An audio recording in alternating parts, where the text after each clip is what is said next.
Bonjour, je suis Maya. Je serai votre professeur d'informatique.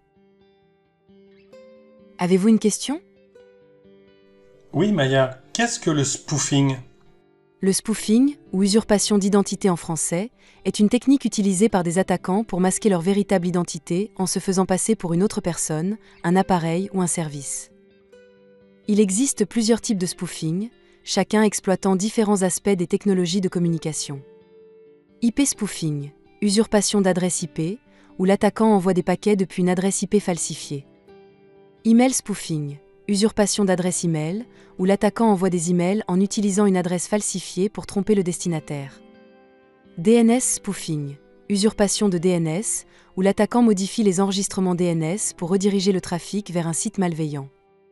Calais ID spoofing, usurpation de numéro de téléphone, où l'attaquant falsifie le numéro affiché sur l'identifiant de l'appelant. ARP spoofing, usurpation ARP, adresse résolution protocole, où l'attaquant envoie des messages ARP falsifiés sur un réseau local. Lors d'une connexion à un réseau Wi-Fi par exemple. Mais comment fonctionne le spoofing? Peux-tu nous donner 2 exemples, s'il te plaît? Email spoofing. L'attaquant falsifie l'adresse email de l'expéditeur en modifiant les entêtes de l'email, faisant croire au destinataire que le message provient d'une source de confiance. Calais ID spoofing. En utilisant des services de spoofing téléphonique, l'attaquant peut falsifier le numéro de téléphone affiché sur l'identifiant de l'appelant, trompant ainsi la victime. Comment se protéger contre le spoofing? Utilisation de protocoles sécurisés. HTTPS pour les sites web, afin de chiffrer les communications et garantir que les données ne sont pas interceptées. Éducation et sensibilisation. Sensibiliser les utilisateurs aux dangers du spoofing et aux signes à rechercher, comme les emails ou les appels téléphoniques suspects. Former les utilisateurs à vérifier les sources et à ne pas cliquer sur les liens ou ouvrir les pièces jointes d'emails non sollicités. Utilisation de logiciels et services de sécurité. Installer des logiciels antivirus et anti-malware pour détecter et bloquer les menaces liées au spoofing. Utiliser des services de protection contre le phishing et le spam pour filtrer les emails malveillants.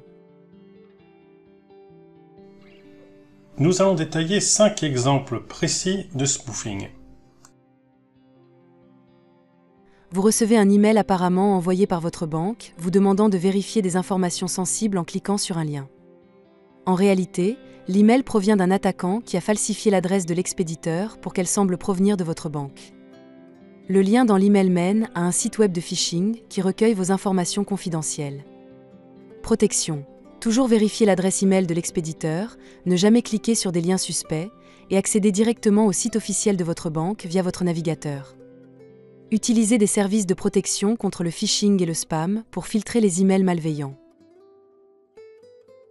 Vous recevez un appel téléphonique qui semble provenir d'une agence publique, banque, Amélie, fisc, amende, vous informant que vous devez des taxes impayées et que vous devez effectuer un paiement immédiatement pour éviter des poursuites judiciaires.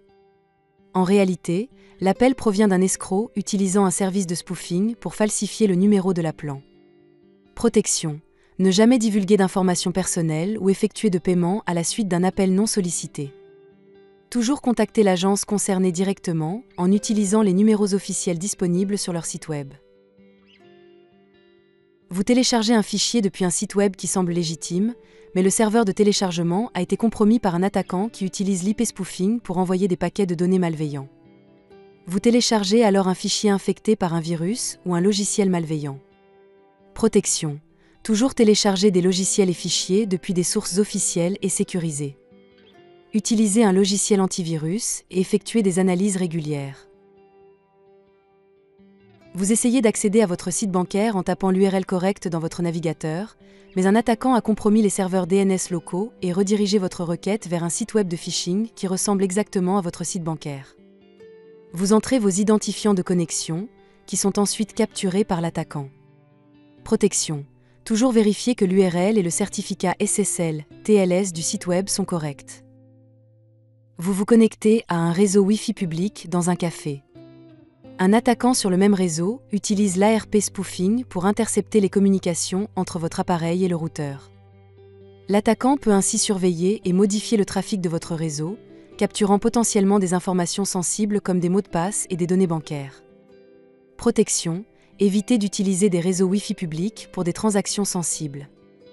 Utilisez un VPN pour chiffrer votre trafic lorsque vous êtes sur des réseaux non sécurisés. Merci Maya. Juste 2 mots pour conclure, soyez vigilants. Et cela pour mieux se protéger contre les différentes formes de spoofing et réduire les risques de devenir victime de telles attaques.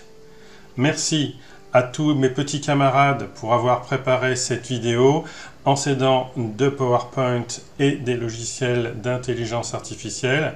Cette vidéo faisait partie d'un cours avec de jeunes élèves. Je les remercie tous. J'espère que le message est passé et que vous saurez maintenant vous protéger et comprendre ce qu'est le spoofing.